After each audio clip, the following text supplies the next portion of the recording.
marriage is a garden, and it needs tending to. It needs constant cultivation and watering and pruning, and you really have to take care of that garden. I think a lot of times when people are in a crisis, they're not just neglecting the garden. A lot of times they start to get destructive towards the garden. So they're doing more than just neglect. They're actively harming it. Like they're watering the damn weeds, and they're pulling up crops and throwing them into a burn pile when they're in a crisis. They're actively destroying the marriage. And so I think that's what we have to stop first before we can get into like watering and pruning and like growing the crops and everything. We just have to stop the destruction first. Let's just put a halt to that before we go anywhere else. And the things that are really destroying the marriage, we're going to talk about those things today. And generally speaking, that revolves around weed care. But then weed care is just you are taking care of actual problems that are harming your marriage, that are getting in the way of you two being able to communicate, being able to be close to one another, being able to agree on certain things. That's weed care, and weed care is what we're going to talk about today.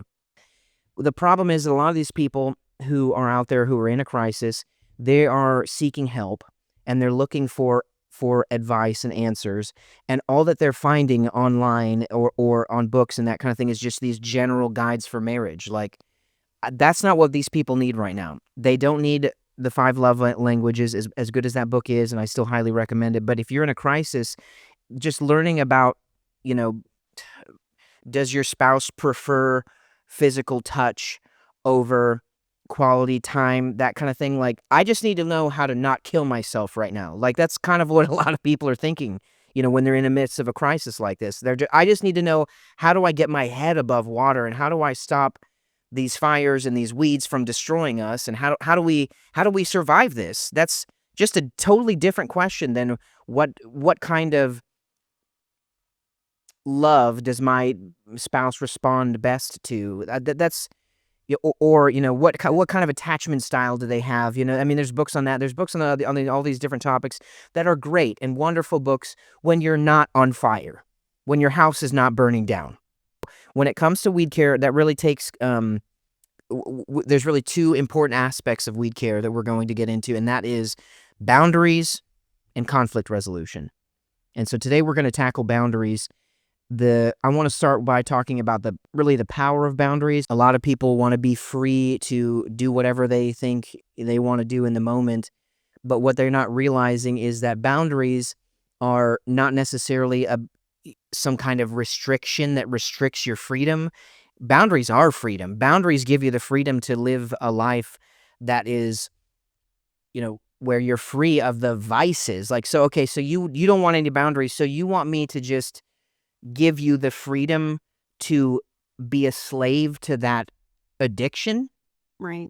So that you can just be bound by that. Would you rather be, bound by a boundary that is healthy for you and that produces good results in you, or would you rather be bound by the freedom that you have to be a slave to your addiction?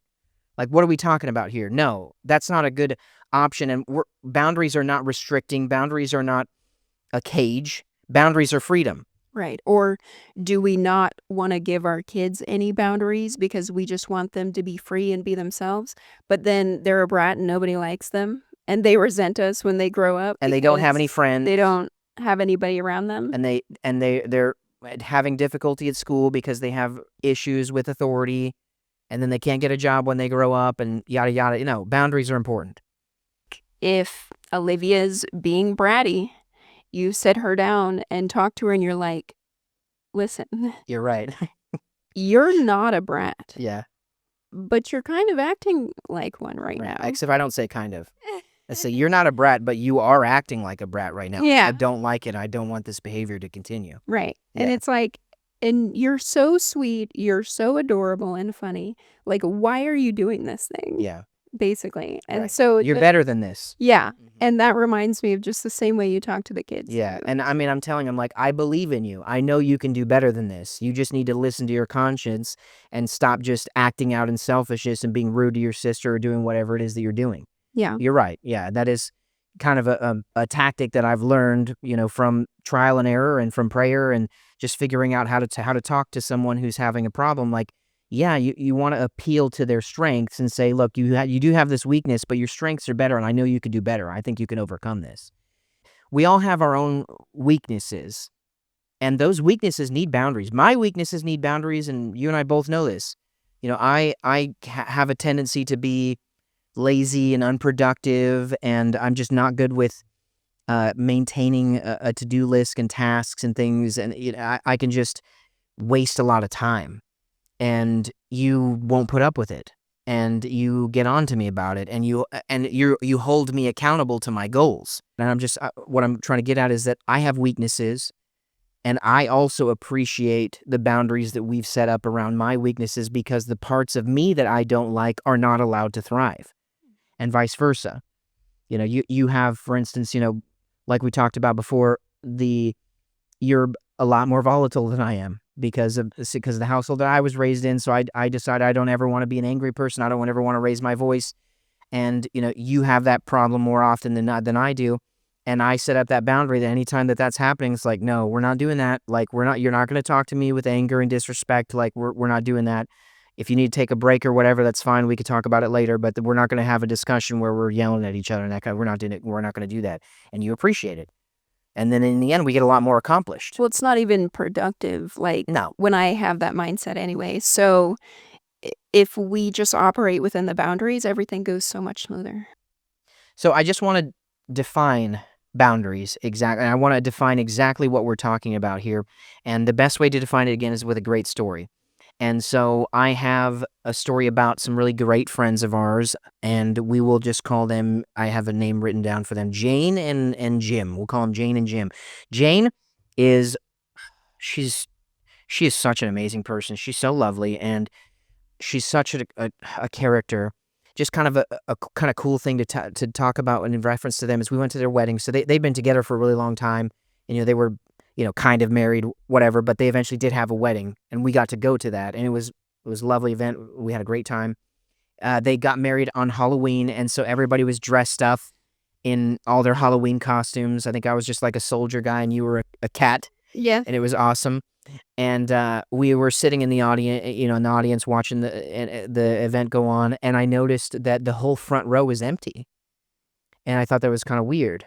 And I noticed that it walked by it eventually after the ceremony, and there was a bunch of names written down on the chairs. They were all reserved for people that I guess didn't show up. I was like, that's really weird. That's rude. What happened? What happened to the front row? Ever falling out with their family members or something right before the wedding? And so I went and asked, we went and talked to them about it afterwards, and they said that those seats were reserved for all of their best friends who had died due to addiction.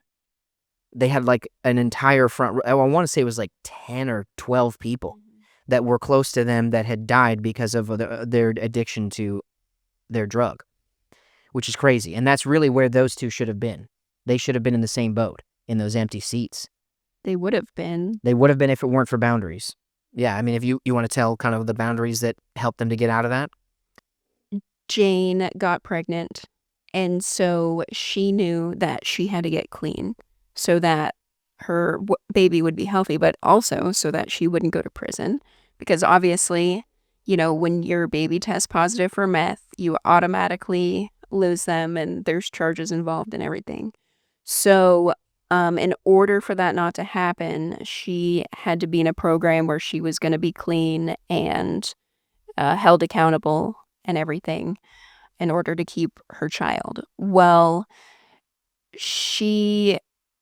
her husband was not yet ready, Jim, to make the same decision and be clean and sober. So she had to separate herself and her child from him. They had to live separately, separate their finances, basically legal separation. And fortunately, eventually he did decide that, his family was worth being sober. So he also got sober, and they were able to get back together. And so their wedding that we had was like their 10-year anniversary of being together. Yeah. What a beautiful story. And again, the power of boundaries. She said, I am getting away from this horrible addiction that's going to destroy me and destroy our family and potentially take our child away from us. I'm getting out of this addiction. And I am going to invite you to join us and be a part of this new family that we're creating. And I want to do it with you, and I want to do it together.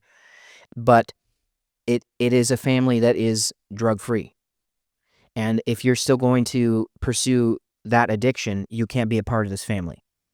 And it's a really great story to highlight because it begs the question, what is that boundary? How would you define it? The boundary that she set up, for instance, would you describe it as manipulation?